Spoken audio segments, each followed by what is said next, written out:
ग्राम सिंह, गांव का शेर।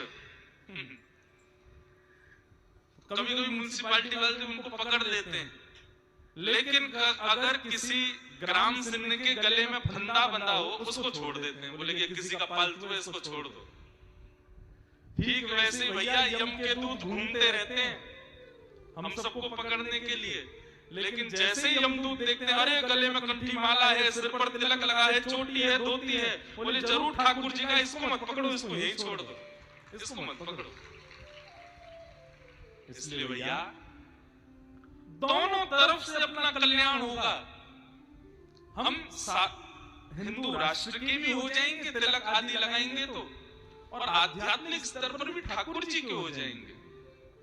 अपने स्वरूप को सत्संगी बनाओ।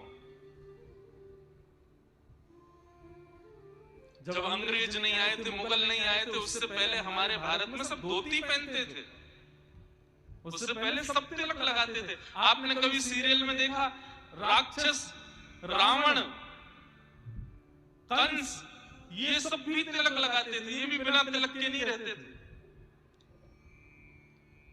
तो हम क्यों छोड़ देते हैं? इसलिए भैया तिलक जरूर लगाओ, कंठी जरूर पहनो, अपने आचरण को, स्वभाव को, खान पान को सुधारने का प्रयास करो। मन आपका अपने आप एकाग्र हो जाएगा। मन के चंचल होने का कारण हमारा कुसंग है, हमारा दूषित भोजन है। जैसा खाओ अन्न वैसा होवे मन, जैसा होवे मन वैसे होवे स्वभाव, जैसा होवे स्वभाव वैसी होवे बुद्धि, जैसी होवे बुद्धि वैसी होवे क्रिया, जैसी होवे क्रिया वैसी होवे गति। हमारी गति निर्भर करती है हमारे अन्न के ऊपर। इसलिए अन्न को सुधारो। और अन्न को सुधारने का सबसे बढ़िया तरीका क्या है पता है? घर में खाना बन रहा है ऐसा बोलना बंद करो। क्या बन रहा है? बोले भोजन बन रहा है। किसके लिए बन रहा है? बेटा के लिए, बेटी के लिए, हमारे ठाकुर जी के लिए बन रहा है। और ठाकुर जी के लिए बन रहा है तो ठाकुर जी के भोजन में फिर प्याज लहसुन नहीं डालना चाहिए। आप विश्वास मानिए, भगवान का भोजन आप इन दो चीजों के परहेज करके लगाओगे और फिर उसको पाओगे, अपने आप देखोगे कि मन आपका शांत होने लग जाएगा, मन आपका स्थिर होने लग जाएगा, मन में एकाग्रता प्रकट होने लग जाएगी। अब कहां तक है? देखो, प्याज लहसुन खाने से आपको कोई घनघोर पाप लग जाएगा, नरक में चले जाओगे, ऐसा नहीं है। लेकिन हाँ, प्याज और लहसुन जो है ये तामसिक होते हैं और इनका सेवन करने से मन जो है वो विचलित रहता है, बुद्धि जो है उसमें नकारात्मक विचार आते रहते हैं। इसलिए इनका सेवन नहीं करना चाहिए। और सबसे बड़ी बात है भैया, हमारे ठाकुर जी को भोग नहीं लगता तो हम क्यों पाए? गीता में भगवान कहते हैं मेरे को बिना भोग लगाए व्यक्ति जब भोजन करता है तो भुंक्ते हम पापात, वो अपना पाप खा रहा है। भगवान को हमारी रोटी खा तो जाते नहीं है। भगवान को ऐसा तो नहीं कि आपने रोटी दाल चावल रखे तो पूरी प्लेट साफ हो गई। ठाकुर जी तो केवल भोजन पर दृष्टि डाल के उसको शुद्ध करते हैं ताकि हमारे खाने योग्य वो हो जाए। सत्संग के बहुत स्वरूप हैं, सत्संग के बहुत पहलू हैं बंधुओं, उनको अपनाना प्रारंभ करो। और सबसे बड़ी बात है अंतःकरण से शुरू करो।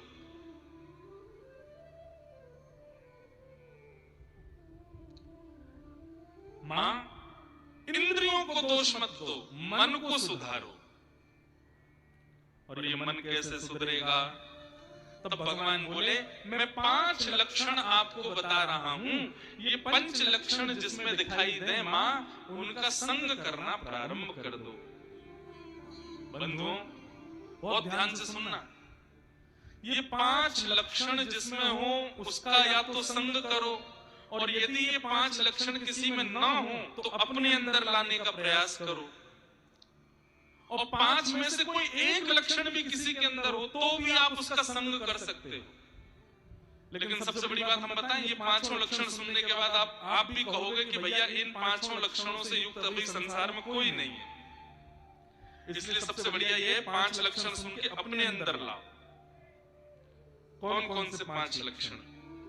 भगवान कपिल अपनी माता देवहूति को बता रहे हैं। मां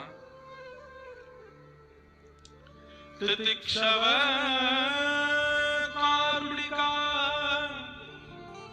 सुहृदय सर्वदेहिनां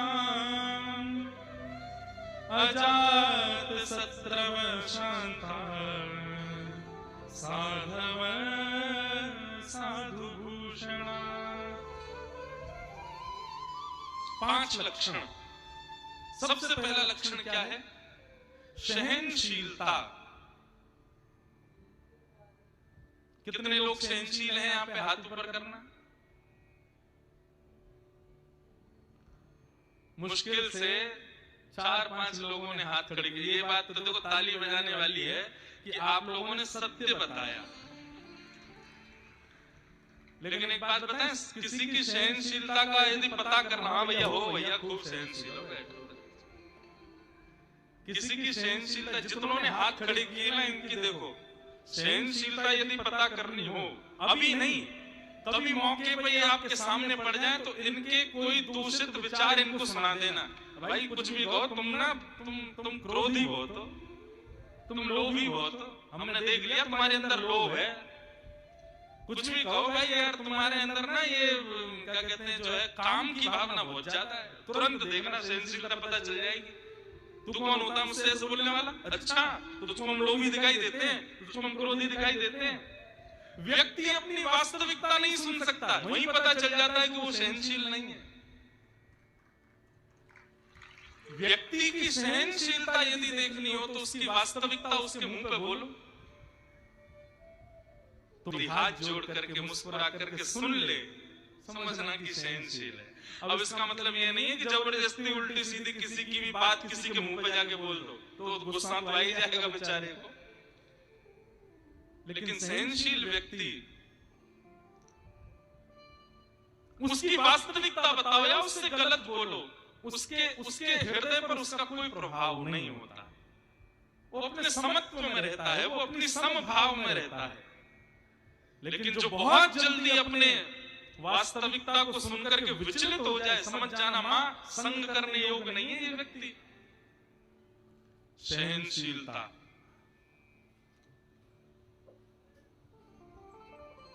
सहनशीलता सबसे प्रिय संसार में क्या होता है? अपना सम्मान, अपना मान, अपनी प्रतिष्ठा। उस प्रतिष्ठा पर आई एक छोटी सी आंच भी हम सहन नहीं कर पाते, उससे पता चल जाता हम सहनशील नहीं है। इसलिए मां, जिसका संग हम करें उसके अंदर पहला गुण होना चाहिए कि वो सहनशील हो। एक संत गंगा जी में नहा रहे थे और स्नान करते हुए इतने में ही वो बाहर आए तो एक मन चला व्यक्ति आया और उसने पानी पिया और पानी पी के उन पर कुल्ला कर दिया। संत मुस्कुराए और दोबारा गंगा जी में चले गए। स्नान करके पुनः बाहर आए, उसने फिर कुल्ला कर दिया। संत दोबारा चले गए, फिर गंगा में स्नान करके आए, फिर बाहर आए, फिर कुल्ला कर दिया।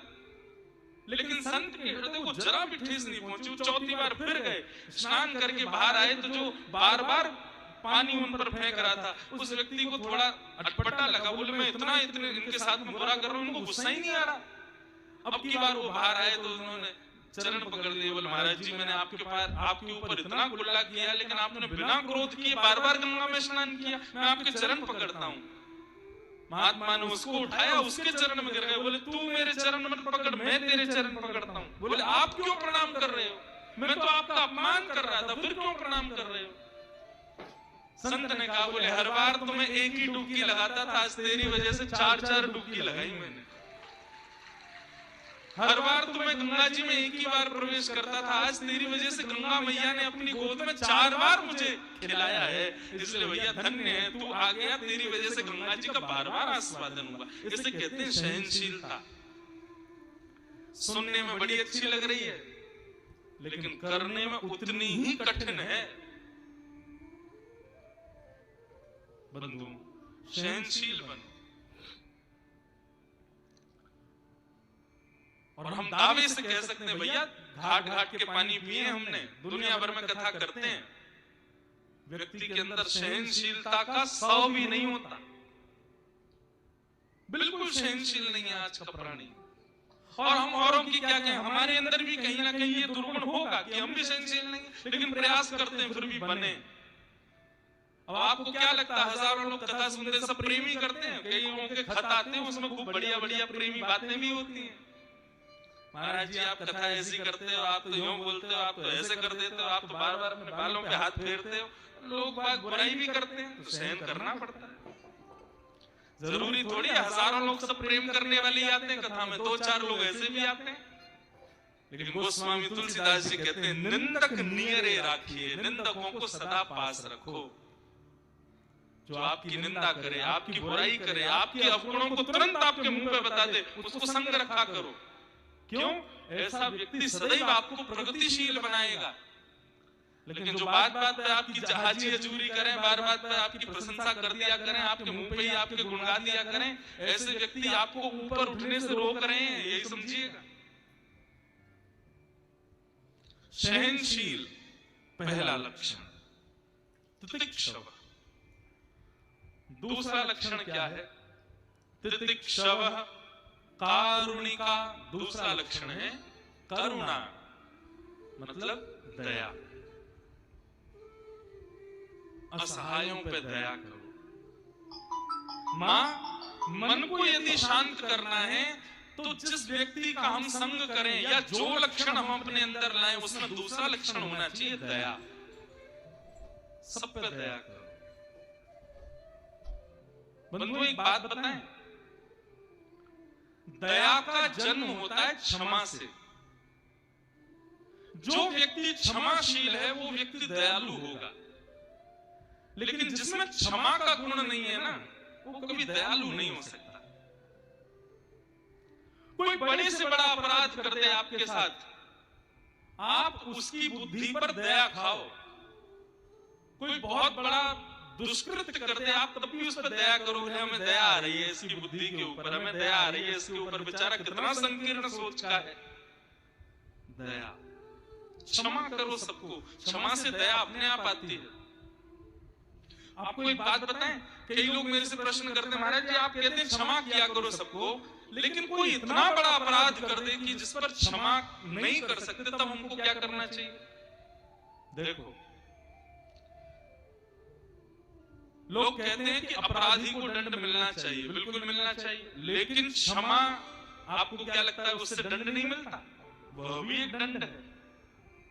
जब आप किसी अपराधी को क्षमा कर देते हैं तो आत्मग्लानि रूपी दंड लगता है उसको अंदर ही अंदर लगता है कि अरे बताओ मैंने इतना बुरा किया, इसने फिर भी क्षमा कर दिया। चलो ये तो थी एक बात, उसको आत्मग्लानि हुई। दूसरी बात, जब आप किसी को क्षमा कर देते हैं अपराध करने के बाद, तो ऐसा नहीं है कि वो व्यक्ति मुक्त हो गया। आपके बदले का जो भाव है वो प्रकृति लेगी उससे। लोग कहते हैं ना, अब भैया हम तो कुछ कहेंगे नहीं, ऊपर वाला सब देख रहा है, अपने आप होगा। ये बात सत्य है। जब आप किसी को क्षमा कर देते हैं तो प्रकृति आपका बदला लेती है उससे, कभी ना कभी तो उसको भोगना पड़ेगा। 4-5 विद्यार्थियों को नाव में बैठा करके गुरुजी नदी पार कर रहे थे, तो एक विद्यार्थी जो था उनमें से उसका मुंडन हुआ था। अब छोटे विद्यार्थी सब, 2-3 विद्यार्थी उसके बाल नहीं थे, तो कभी उसके सिर पर पानी फेंक दें, कभी उसके सिर पर तबला बजा दें, कभी उसके सिर पर हाथ फेर दें। अब वो बेचारा छोटा बालक सहन कर रहा था, उसने कुछ नहीं कहा। जैसे ही किनारे पर नाव पहुंची, गुरुजी सब देख रहे थे कि इसने अभी तक किसी से कुछ कहा नहीं है। जैसे ही किनारे पर नाव पहुंची तो उपद्रवी बालक जो थे वो तुरंत बिना नाव को टिके ही कूद गए नाव में से। आ गया खोना, कूद जाओ। किनारा समझ करके जैसे कूदे तो वहां तो दलदल था, इतने इतने दलदल में घुस गए। गुरुजी बचाओ, गुरुजी बचाओ, गुरुजी बचाओ। गुरुजी बोले तुमको पता है ये क्या हुआ? बोले क्या हुआ गुरुजी? बोले तुम उसको परेशान कर रहे थे, उसके बाल नहीं है, उसके सिर पर कभी हाथ मार रहे थे, कभी पानी फेंक रहे थे, वो बेचारा सहन कर रहा था, तुम लोगों को क्षमा कर रहा था। उसने क्षमा किया, लेकिन उसका बदला प्रकृति ने तुमसे लिया। इसलिए जब आप किसी को क्षमा कर देते हैं तो बिल्कुल निश्चिंत रहिए, क्योंकि प्रकृति आपका बदला उससे लेगी। लेकिन आप क्षमा ही करो। आप क्यों अपने आप को बिगाड़ो क्रोध करके? सब पर दया करो। तो सबसे पहला लक्षण सहनशीलता, दूसरा लक्षण दया, और तीसरा लक्षण तदिक्षवः कारुणिका सुहृदः। तीसरा लक्षण है सबका हित चाहो, सबका भला चाहो। केवल मैं खाऊं, मेरे बच्चे खाएं, मेरा परिवार खाए, मेरे सब लोग प्रसन्न रहें, बाकी सब लोग कहीं जाएं, मुझे कोई मतलब नहीं, ऐसा नहीं। सबके भले की इच्छा रखो, सबके कल्याण की इच्छा रखो। अब हमारी ये कथा हरिगढ़ में हो रही है, हरिदासपुर में हो रही है। इस कथा में कई लोग सहयोग कर रहे हैं,